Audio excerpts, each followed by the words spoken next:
Naissance Pifo, il y a Kende Bongo na première position, il y a classement partiel.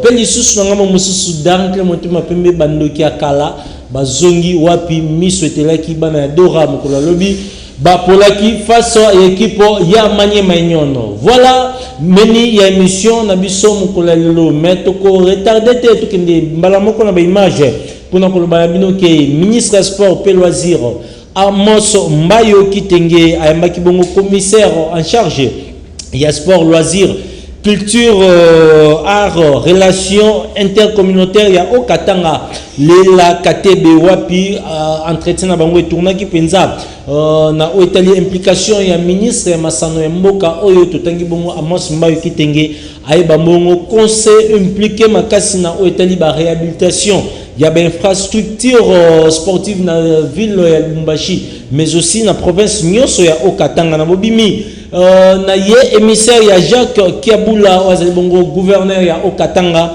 azanga ki malobate na micro ya ba reporter na biso tout à l'heure et puis tozonga juste après.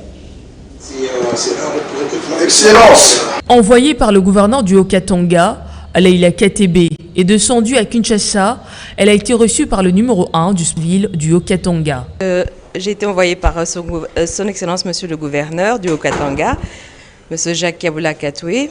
Et alors, on est venu s'entretenir avec son Excellence Monsieur Mbayo, le ministre des Sports, qui est notre ministre de tutelle, sur différents points qui concernent notre province, sur les différentes difficultés qu'on encourt pour l'instant, que ce soit avec les espaces sportifs que nous avons et les différents athlètes et les différentes équipes des différentes disciplines.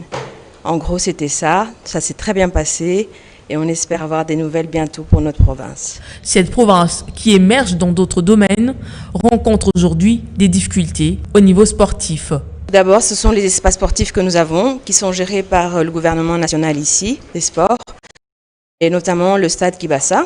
C'était encore un exemple, mais il y a beaucoup d'autres espaces sportifs. On est venu demander de l'aide à son Excellence Monsieur le ministre des Sports afin qu'il puisse nous aider pour réhabiliter ces espaces-là. Il a promis qu'on pourra avoir une aide de sa part et que bientôt il descendra même sur le Lubumbashi pour faire un tour du Haut-Katanga. Satisfait de la rencontre, Leila Katebe, ministre provincial du sport au Katanga, confirme la décision du ministre de Sport qui, dans les jours à venir, fera une descente dans cette province. Voilà, déjà, il y a un léopard Bazali. Voici les joueurs Bazali sur place. Les Ali Bongo Joël Kiasumwa. Il y a Servette na Suisse, Tony Failou, Timothy Failou plutôt. Il y a Sion na Suisse, Joe Isamampeko. Il y a tout puissant Mazembe Anglebert, il y a République démocratique du Congo. Il y a Nico Bangala, avec club de Kinshasa. Il y a Bobo Ngenda, Primero do Agosto. Il y a Angola, Gédéon Kalulu, Ajaccio, la deuxième division en France. Gédéon plutôt Christian Louis Nama Galatasaray, première division en Turquie. Arthur Maswaku na West Ham. Ouais, tous avez bon à niveau de la première ligue anglaise. Fabrice Nsakala, Beski et Besiktas. Il y a Beko, il y a tout puissant Mazembe Anglebert, il y a République démocratique du Congo, il y a Nico Bangala, avec le club de Kinshasa, il y a Bobo Ngenda, Primero do Agosto, il y a Angola, Gédéon Kalulu, Ajaccio, la deuxième division en France, Gédéon plutôt Christian Louis Nama Galatasaray, première division en Turquie, Arthur Maswak à Turquie. La première division, Marcel Tisserand, na Fenerbahçe, na première Besiktas, il y a Turquie.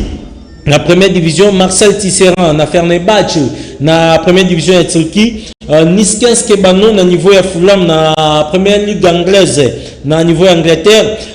Samuel Mutusami, na Fortuna Sittard, na division 1, il y a Hollande. Il faut comprendre que Samuel Mutusami a tika ki équipe ya Nantes wana ake na après na niveau ya Sita wana na option d'achat donc ake na primo ya une année donc a rebeta kuna une année ba rotala neni performance ne kozala ceux qui Nantes ko kende côté kaye au menu konfulu oyo azali bongo joueur ya Elche la Ligue espagnole. Il faut préciser que joueur on a unique joueur de la République démocratique du Congo ou azobeta bongo Liga actuellement. Fabrice Ngoma il y a Raja ya Casablanca, Jody Lukoki, il y a Malayi atika qui équipe il y a Nantes wana ake na après na niveau ya Sita wana, il y a Tilki, Jordan Kololo, il y a Riga na Lettonie, Jordan Botaka, la Gantoise, Jupiler Pro League na niveau ya Belgique, Nid de Port, Antwerp, équipe Mokona, Dieu merci Mbokani na niveau ya Jupiler Pro League, Yohan Wissa na niveau ya Lorient na Ligue 1 ya France, Francis Kazadi Kasengu na Wydad ya Casablanca, Ifaso Ifunga na Difa Asani, Ben Malango ya Raja ya Casablanca. Ba oyo bakokoma lelo ezali bongo Anthony Mosi ya Sasmas Challenge na niveau ya Suisse et puis Edo Kayembe ya Jupiler Pro League na niveau ya équipe ya UPN. 5 absents de taille oyo bazate na rassemblement wana ezali bongo Gaël Kakuta ya Lens na première division na France, Chancel Mbemba na Porto yeb na niveau ya Portugal, Joël Beya ya tout puissant Mazembe oaza awa na République démocratique du Congo pour na ba raison ya famille. Peter Mutumosi ancien ya Dalclé Motema Pembe azali bongo na niveau ya Uratu na division 1 ya Arménie, Nico Kabamba azali bongo na niveau ya Kilmaroc na Écosse. Donc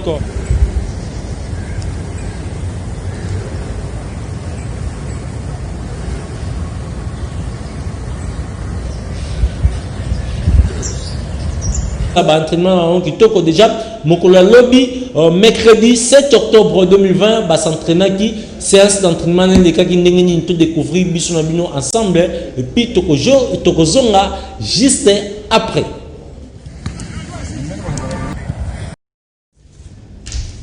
Voilà, merci. Déjà, il faut qu'on note que le part Robert lobby match na bango na stade du 4 août na niveau ya Maroc ou en face équipe ya talent ya Burkina Faso les 13 nde Robert déjà lobby Robert match na bango face ya Burkina Faso na ngonga ya 14h. Il faut que je précision 14h heure ya Kinshasa. Déjà vous connaissez la télévision vous retrouver match ya Léopard ya République démocratique du Congo. Mais kasi les 13 Robert bongo face à l'équipe ya Maroc kaka na cadre ya ba match amical au penza le coach Christian Sengibiembe azoluka penza pour multiplier ba effort ko kanga équipe na ye ndenge nini ako aborder ba échéance mususu o ezali ko ya notamment o ezali bongo éliminatoire ya CAN pe éliminatoire ya Coupe du Monde. Totanga ba message liboso bonjour ndeko Yannick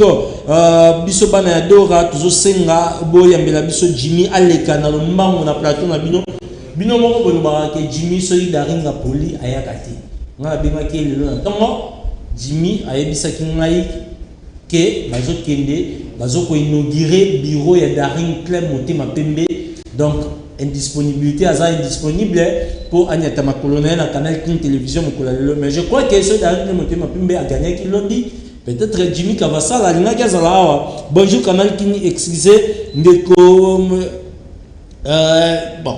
Merci de comprendre texto penza malamu te évoluer na oyo etali penza Ligue nationale de football ndenge na bagi ke dans le Motema Pembe bandoki akala est-ce que bazongi réponse ezali pour ne bandelia tout monaki unité au sein dans le Motema Pembe asalaki Sony face ya Maniema Union sima kosala match nul face ya Racing Club ya Kinshasa oyo aza outsider ya championnat ya République du Congo. Mais dans le Motema Pembe nisika alakisa football au message pour la biso notamment saison passée, mais cette saison basali ngoti nini etambola kité mokolo lobby face ya Maniema Union, score final 1-0. Tout à l'heure Merci Ngimbi ningeni ya sala mosala kitoko kucha kone qui va centrer, je vais de réparation, la reprise instinctive et ce ballon qui va passer au-dessus. Le ballon passe au-dessus, la colère de l'entraîneur d'Aola Lupemba et c'est Pepito Baosso qui n'a pas réussi à bien propulser ce ballon au fond de filet. C'est pas Pepito. C'est Pepito, oui, Baosso qui a pratiquement loupé l'opportunité d'aller marquer ses buts. Regardez. Non, c'est plutôt plutôt le joueur Vumbi qui a loupé complètement Gimbi. L'action entre la joie de réparation et c'est le but.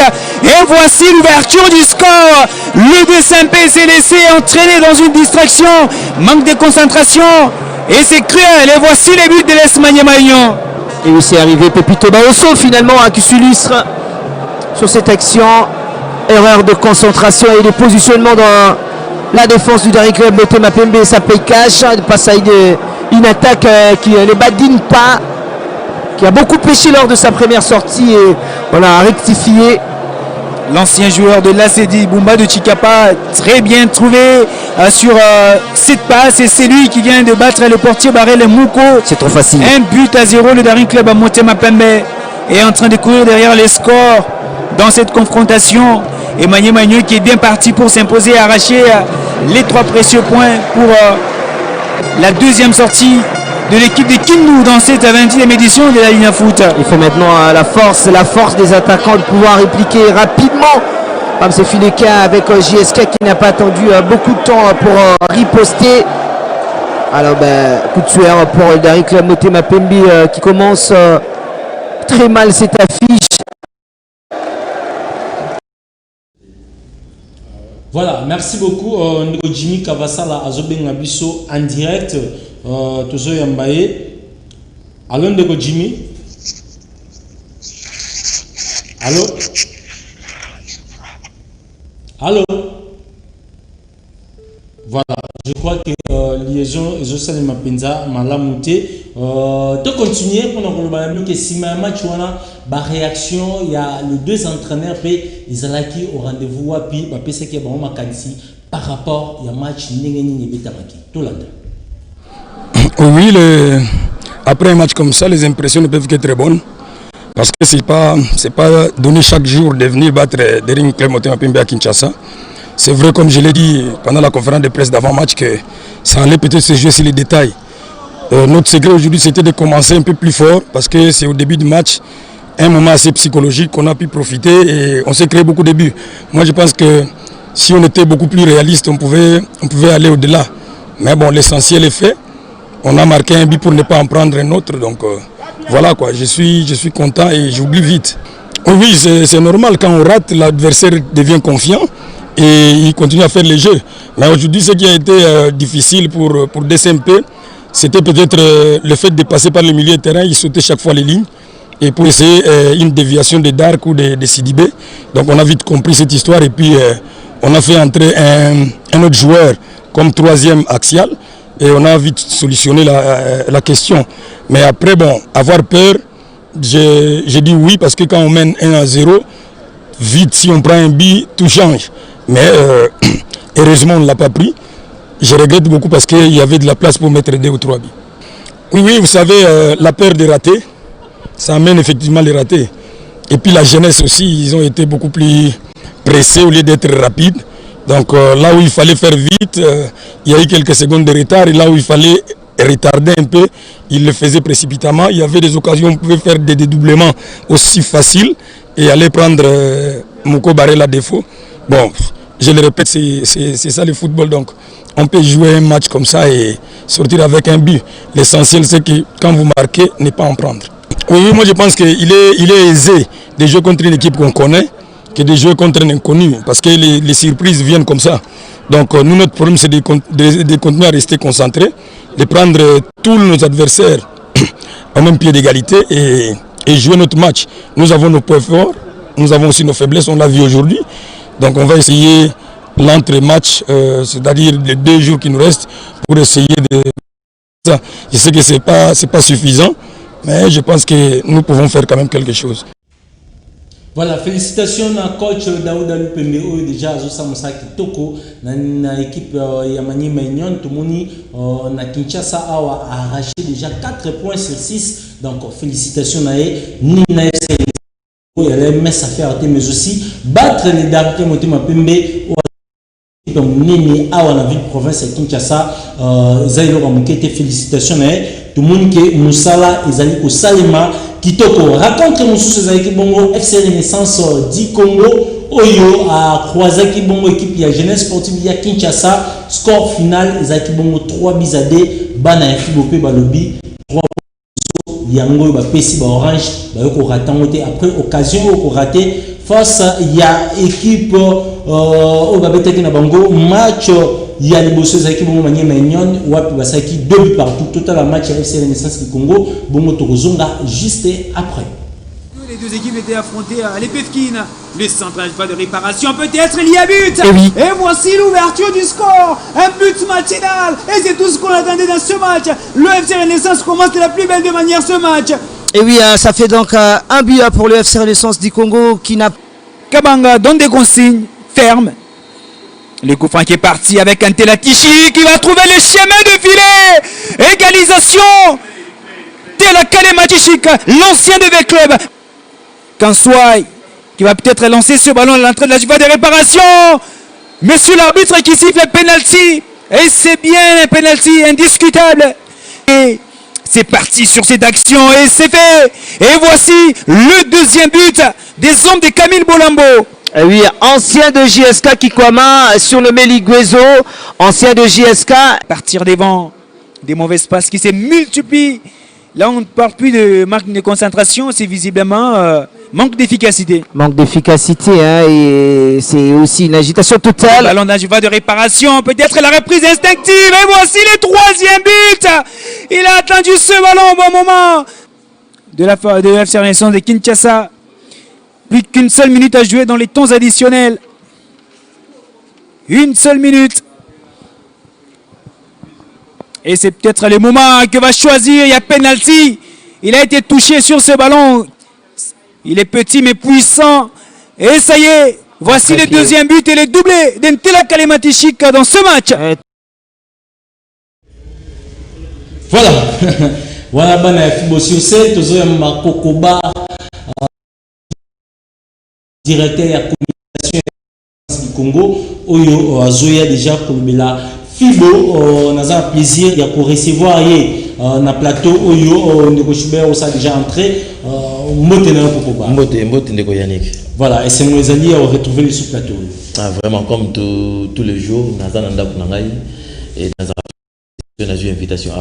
Et c'est nous pour mon équipe coupé Sabino Victoire à Liboso.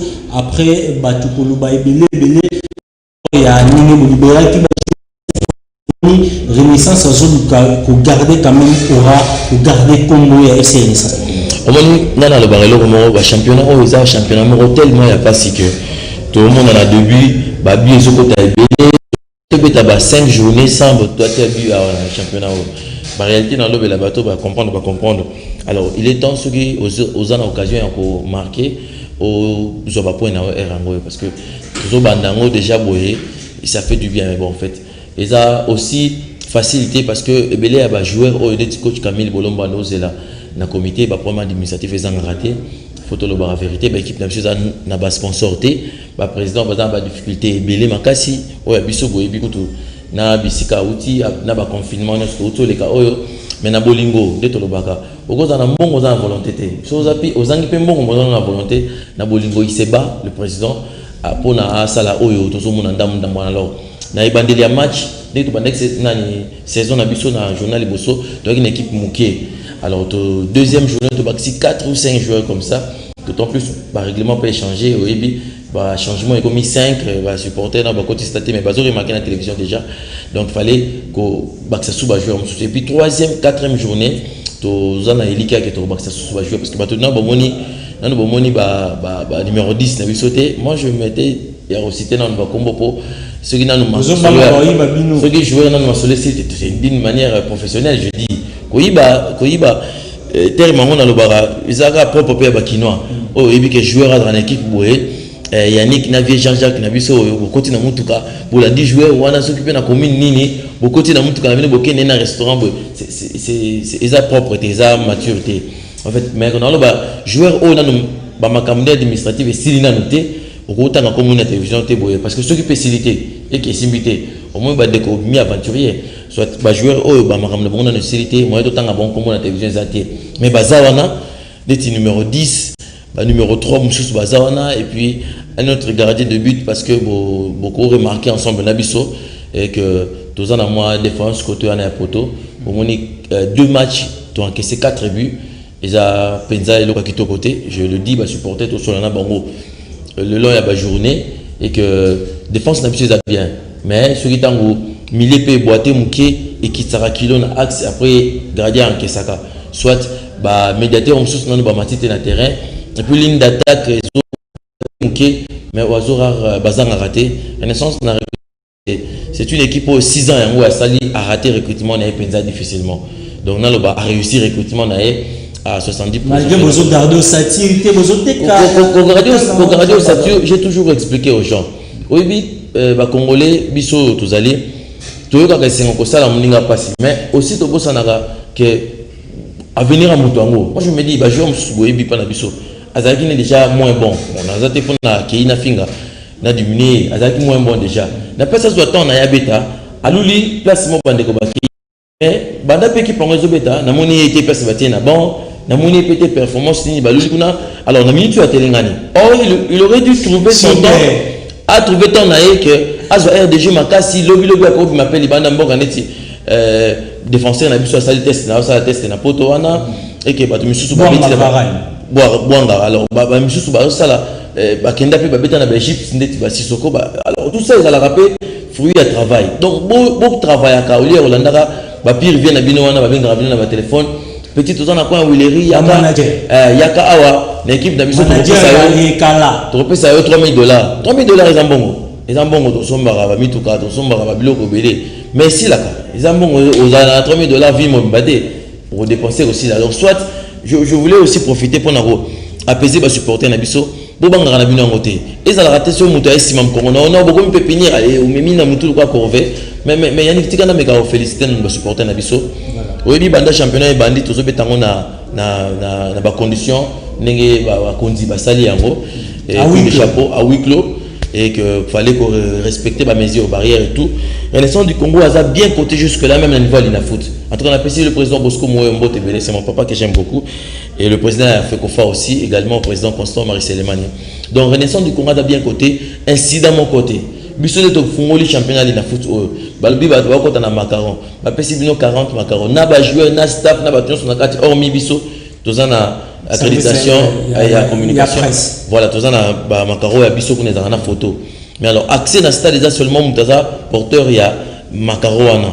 Et puis surtout respecter il n'y a pas eu fraude dans ce capé de zone 640 que bunga. Mais avec qui Moussou dérapage et salami. Voilà, Schubert, merci. On a juste mise au point où si maintenant tu as le désentraîneur, Batelimaki Bosso ba micro et Bapandi Sango, Balubaki pour réagir, Ningeni Betamaki, le Binassa de Martyrs de la Pentecôte entre JSK et PFC Renaissance du Congo. Bon, c'est vrai, on a perdu, c'est la loi d'IG, on a encaissé 3 bibettes à des erreurs monumentales à mes défenseurs. C'est notre première participation. On va toujours continuer à bosser, dire et puis à travailler. Pourquoi pas qu'on puisse arranger sur l'entraînement, qu'on puisse arriver pour jouer le deuxième match contre Maniema Maïno. C'est un adversaire de taille. C'est un adversaire de taille. Il est habitué à des compétitions africaines. On doit toujours travailler, améliorer pour qu'on puisse arrêter l'hémorragie. Il y en a des dossiers qui n'ont pas encore terminé. On doit toujours terminer pour arriver à jouer le deuxième match. Ça fait plaisir lorsqu'on gagne. Nous sommes heureux. Malheureusement, j'ai condamné mes enfants parce que ces matchs ne devraient pas se terminer avec ce score-là. Vous avez vu à un certain moment que l'adversaire avait tout abandonné. Et les enfants, au lieu de construire, développer les jeux et attaquer, ils ont préféré faire le football à 10. C'est-à-dire multiplier des passes pour rien. Et jusqu'à ce que l'adversaire a marqué le deuxième but. Ça fait mal. Mais dans l'ensemble, ça va. Cette légèreté, c'est au niveau mental. Parce que j'ai pressenti ça hier à l'entraînement. J'ai même gueulé. Parce que les enfants s'amusaient. Ils ne voulaient pas participer au jeu, ils ne voulaient pas jouer. Et ils pensaient qu'ils avaient déjà gagné le match à l'avance. C'est ça le problème. J'ai eu des difficultés parce que la plupart des mes joueurs comme moi-même, nous venons de GSK. Et avec ces joueurs-là, ils pensaient que nous avons déjà gagné les matchs parce que c'est Fibon qui joue contre GSK. Or, tous les matchs de la Lina Foot, il n'y a pas de petites équipes au point de vue technique. Toutes les équipes s'égalent. Et GSK que nous avons rencontré, et ce soir, c'est une grande équipe. Une équipe d'avenir. Une équipe d'avenir. Alors maintenant, très prochainement, je sais que les matchs, c'est notre instituteur. Et toutes les failles, sur le plan mental, sur le plan physique, sur le plan technique, j'ai enregistré et nous allons continuer à travailler, comme j'avais dit la fois passée, on va travailler jusqu'à ce que ça sera bien. Parce que je compte faire un football qui va trembler le Congo.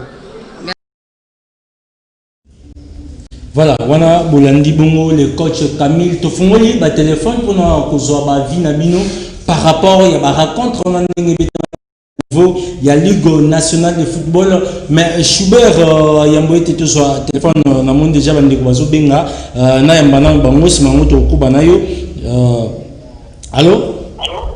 Oui, allô, bonjour. Bonjour le kobenga puis comment on a na bengi à partir d'Angalema comment on a eu papi sangi. Voilà, ndeko papi na ngalema contribution na ezani par rapport à l'émission. En tout cas, merci mingi na zo da pona équipe na ngai Fibo, pona équipe na ngai Fibo. Voilà. Équipe na ngai tout cas to do senga ka la papa na sona président du CFC atteint la sona makambo garder zo rêver mingi penza makasi penza. Alors là la penza. Merci. Pour la bâtisse, à partir de garder, on a gardé du premier billet, à 10 guinées pour ton bimba, qui est la fois à libérer. Merci Ndeko. Merci, voilà, tout ça sont des commissions. Ah, Ndeko, voilà. Parce que bien rapide, et belé, après les autres côtés belé, tous venant nous. Allô? Allô? Oui, allô? Oui, Ndeko, ben rapide, comment on a? La béni na Ngalema.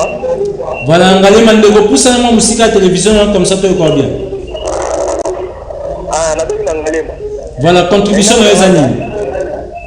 Pour les années, d'abord, on a félicité équipe Nini.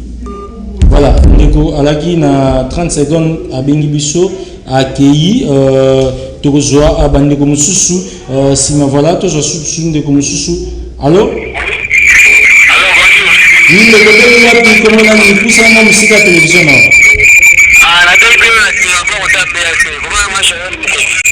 Voilà, le coordinateur volume pour soit pousser la musique à la télévision comme ça tu vois bien. Bon, là il y a le barrage pour l'équipe de la Bissau. Pourquoi Mathieu Bissau musique à Bopoani? C'est même musique à Bopoani. Pardon? Mathieu Bissau c'est même musique à Bopoani. Bah journée musique équipe ni. D'accord. Ouais, ça organisation, il y a la Ligue nationale de football Oyo, ça censé répondre à la question. Voilà, nous avons tout le monde, du moins que les supporters maturité zali, tout le monde nous avons qui n'aime premier supporters à quel moment qu'on remettre l'homme ballon dans l'équipe. Est-ce que c'est symbolique? Il y a un monde symbolisé qui victoire déjà pour le lobby du côté FCNS. Non, vraiment parlant, il y a le président Willy Kindembe, président SNS. C'est un monsieur à féliciter Makassi. Mais maintenant, papa avec Pascal Mukuna Oyo, depuis les années, depuis le début de création de l'équipe Oyo, papa avec Alexa Volonté, Alexa Nyonso Oyo. Mais il y a des gens qui soutenir en fait, on est Moutou, Schubert aussi a sa façon, sa manière de parler. Donc, ce qui, façon, il y a papa avec Yakoloba, moi je me dis, l'équipe Oyo, dirigeant éternel à Zate d'abord. Un jour, papa avec peur pour déposer, et Moutou Moussa pour diriger l'équipe Oyo. Un jour, il dit qu'il n'aime pas pour déposer, Moutou Moussa. Mais mission de ça là, comme ce peut être tika bato biso ça la mission. Donc télévision ils ont les canaux, banda télévision va biso batika pe même si ba juisima. Donc la vie est comme ça. Mais na ba temps auto ça nango neti de l'autre. Au moins ils a ba geste moko d'amour. C'est une personne, c'est un supporter. Oh, na momo na ya salineti ngana yo to bundi to zui quelque chose oko sombe la pe bana mi kate to pe rentrée scolaire rato le ba ko sala pe babilo ko ya classe mais azui mbongo na ya sombi quelques ballons ça c'est aider l'équipe aider l'équipe et alors et ça surtout président et supporter. Donc moi je dis à prêcher par exemple parce que les supporters au bon de la Rabango chacune de communes est dans section ceux qui attendent mon côté mi balé mi ça tout pesant à rater donc supporter nous suppose à la ranaisika ou que nous avons information non il y a sûr une équipe au lego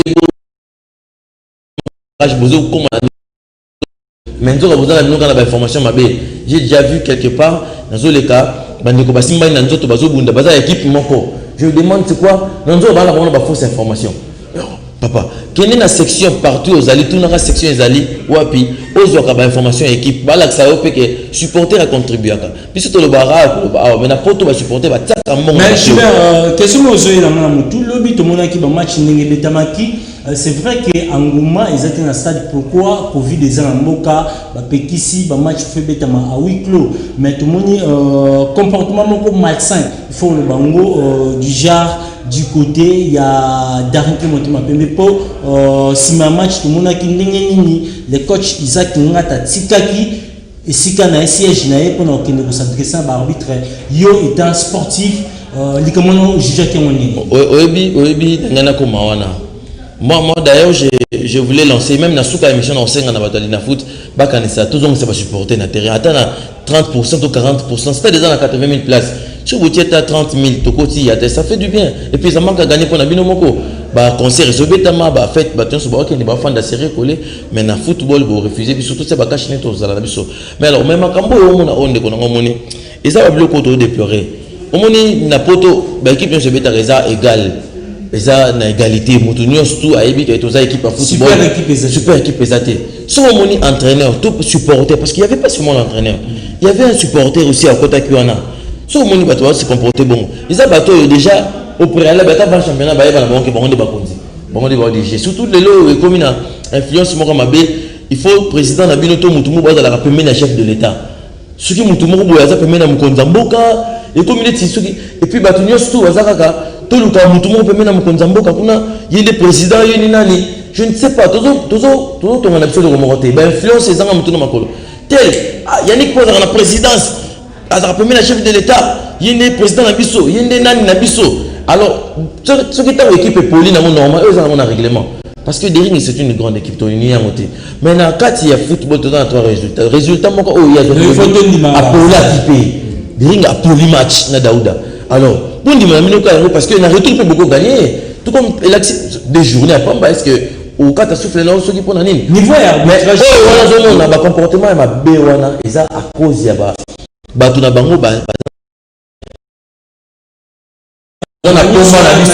ils ont influence par rapport à niveau et arbitrage à Congo. Non, arbitrage, tout le monde a simandé. Ils sont monés, ils ont bien été pour nous. Oui, match mongo les cas, né mongo les cas, il y a un dirigeant avec club mongo à Gifla, tout le monde a dirigeant mongo à Gifla et Mbata. Et quand mutu papa mobimba bimi nanda kuna tiki mosi na bana. Muningane mobali ka tiki mosi na bana, ba ko niki Mbata na stade. Ce qui est à la Betamina stade. À Betamina stade. Ba ne ba yebi ba yebi papa na biso ba niki Mbata na stade. Et bah comportement ils quoi parce que tout ça la pomba na biso tout ceux qui vont tout tika kasibale pomba na bino na ba kota terrain et ceux qui tout ça nini mais tout tika balé tika la ka balé ceux qui tout des biso tout pour là tout le monde qui bataille n'est passé tout poli contre avec le va supporter vraiment bataille en tout cas tout bêtise biso mais tout poli ba bêtise maboko tout zongi sportivité on a des photos écola va supporter tout senga bazonga tant ba zonga vous allez kaka 10 ou 15 personnes à tribune honneur bokiti bongo vous avez 30 000. Voilà. Merci beaucoup, Chibert. Succès FC Renaissance du Congo. L'équipe de Racing Club de Kinshasa affiche pour déjà samedi 10 octobre dans la salle des Martyrs de la Pentecôte. RCK, ça va match à Bangoua Liboso, Nil face à Yadaki Montema Pembe. Bazali Bongo s'est préparé à terrain annexe. Il y a stade Tata Raphaël de la Kétul. Totala, Ningini Bazo s'entraîner. Bongo Tozonga juste après. Voilà, lelo affiche ezali bongo moko na niveau ya Goma wapi Dauphin Noir aoyamba bongo équipe ya Blessing. L'équipe ya Blessing, il faut souligner que cette équipe oyo betaki première journée face à tout puissant Mazembe Anglebert, le tout puissant mais batenaki Mazembe en échec na stade na bango ya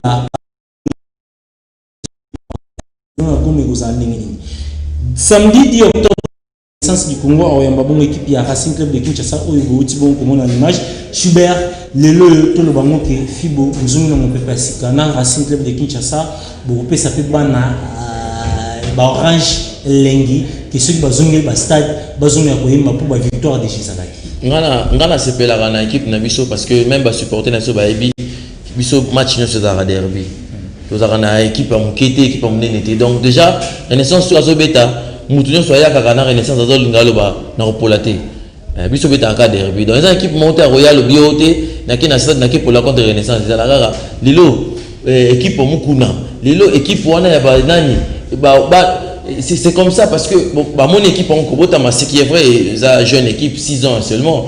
Na balangage bien sûr tout le bakana bon le but est dans ma bête malam tout ça mais ils ont un défi déjà. Donc Renaissance toujours déjà moral wana et ba supporter to pe ba joueur ba zoyo ka ba hebi que match mignon so pas la à défi, ils ont la facilité. Tout ça souci bon moni moko auto le bana téléphone na que tout ça la poto, ils ont boîté et ligne d'attaque aussi, ils ont ba biloko yo coach fois ça là.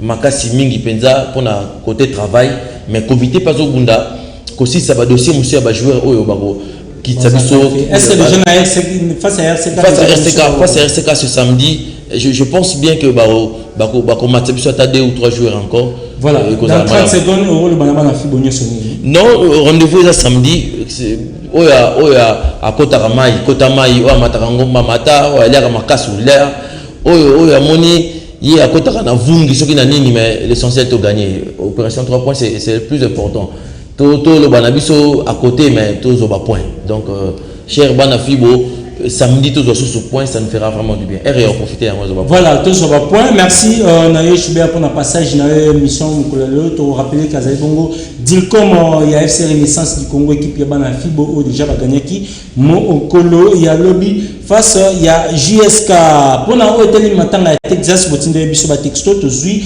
finalement programme de Jézali mukolo ya vendredi lobby déjà VM mortuaire au Salima Bongo na camp Badiading Villa 212 mukolo samedi 10 octobre na 9h ba kubimisa nzoto ya Texas na hôpital ya cinquantenaire na 10h honneur pe hommage na 12h juste animation to pe ba kunda Katia Mwimba Texas na métier que nouvelle cité voilà bongo ba programme ya matanga ya Mwimba Texas to zonga sumukula lobi pona kopesa bino penza yango avec force et détail merci na bino surtout bolandi biso de partout merci na Kuparbola Wazaki bongo sima caméra Freddy Takidi merci merci Mike Amoka merci na yo Pati Sumbu merci le Tony Bindadia tabaza quitté Samson mona bosani te mona VL mona gim pour tous les maestros ngana bino to kutani susu ko la lobi pona kopesa bino basango mususu na hôtel masango mais plus lobi to lobela ba léopard po ba robeta bon match ya bango liboso amical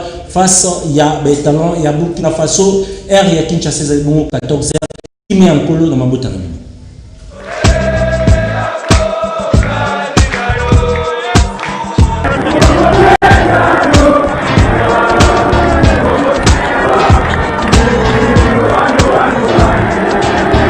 N'avec il va même pas la traîner dans le débat. Il va bon. Et s'il met un côté à Kendebe, tu vas la dame du foyer. Madame, il n'a pas de bongo. Moi, je vais passer mon gagnant par les idées qui n'ont pas de Kinshasa. Et ça l'a raté.